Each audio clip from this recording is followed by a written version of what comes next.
எப்படி இருந்தாயே மனசு அடி இப்படி மாறி போகிறது உன் கண்களில் என்ன காந்தம் இருக்கிறதா താ താ താ.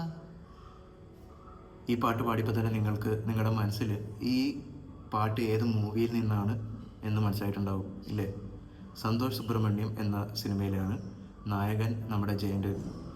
അപ്പോൾ ഈ ജയൻ രവി തന്നെ ഒരു പടം ഈ അടുത്ത് ഇറക്കുന്നുണ്ടായിരുന്നു.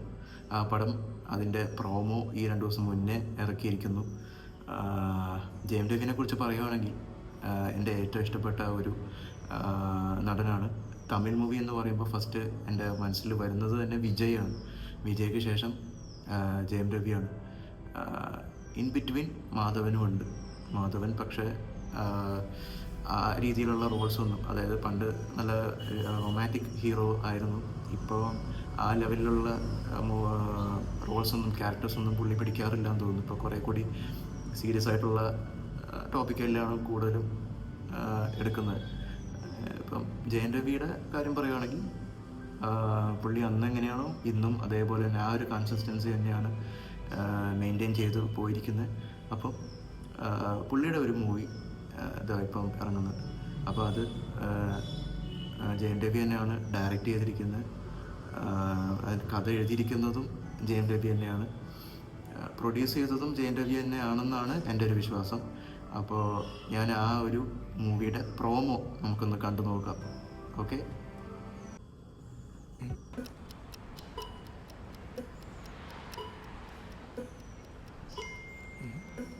Come to terrace.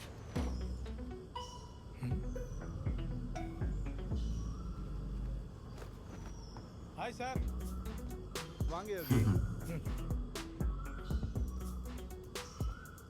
எதுக்கு சார் என்னை இமீடியட்டாக மொட்டை மாடிக்கு வர சொன்னீங்க? நான் ஒரு படம் பண்ணலான்னு இருக்கேன் யோகி. 22 வருஷமாக தானே பண்ணிகிட்ருக்கீங்க? இல்லை, நல்லா பண்ணிகிட்ருக்கீங்கன்னு சொன்னேன் சார். டைரக்ட் பண்ண போகிறேன் யோகி. எதுக்கு சார் நமக்கு அதெல்லாம்? வந்தோமா, நடிச்சோமா, கேரவனில் உட்காந்தோமா, ஜூஸ் குடிச்சோமா, ஹீரோ. இந்தியாவில் பெஸ்ட் டைரக்டர் உங்களை மாதிரி ஒரு நல்ல டைரக்டர் தான் சார் உலகமே தேடிட்டு இருக்கு. நல்ல முடிவு எடுத்துக்கிறீங்க.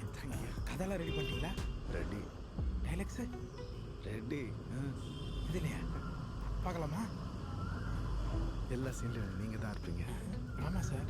ஃபஸ்ட்டு பேஜில் என் பேர் தான் இருக்குது, செகண்ட் பேஜில் என் பேர் தான் இருக்குது, தேர்ட் பேஜ் சார் ஸ்ரீராம் ஜெயம் மாதிரி எல்லா பேஜும் நான் தான் இருக்கிறேன். அது நீங்கள் தான் எல்லா சீன்லையும் இருக்கீங்கன்றது ஃபிக்ஸ் ஆகிட்டேன்.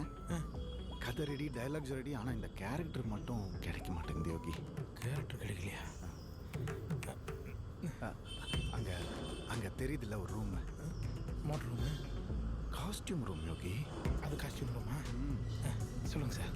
அங்கே போயிட்டு டிஃப்ரெண்ட் காஸ்டியூம்ஸ் இருக்கும். நீங்கள் மட்டும் போட்டு வந்துட்டீங்கன்னு வச்சுக்கோங்களேன், அதில் இன்ஸ்பயர் ஆகி கேரக்டர் பிடிச்சிடுறான். அப்படிங்களா? காஸ்டியூம் போட்டால் கேரக்டர் பிடிச்சிடுங்களா?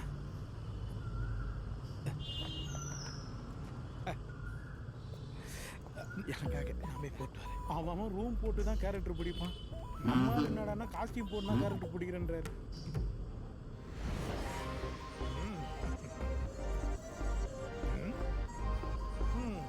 சரியா ராஜா? எனக்கேவா? അല്ല, പ്രൊഡ്യൂസ് ചെയ്തിരിക്കുന്നതും ജയൻ രവി തന്നെ.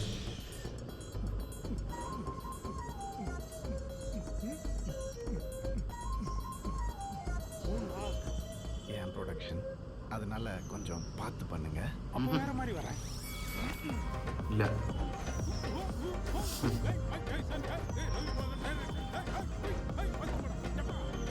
நல்லா இருக்கு. 6 பேக்ஸ் வைக்கணும், வச்சிருவீங்களா? എല്ലാം റിജക്റ്റഡ്.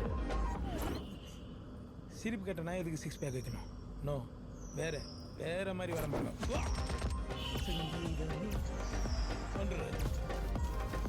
நமஸ்தே ஜி. இந்த மாதம் வாடகை கொடுப்போம்.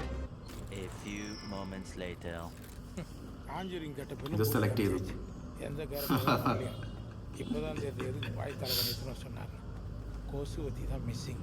தூங்குவோம்.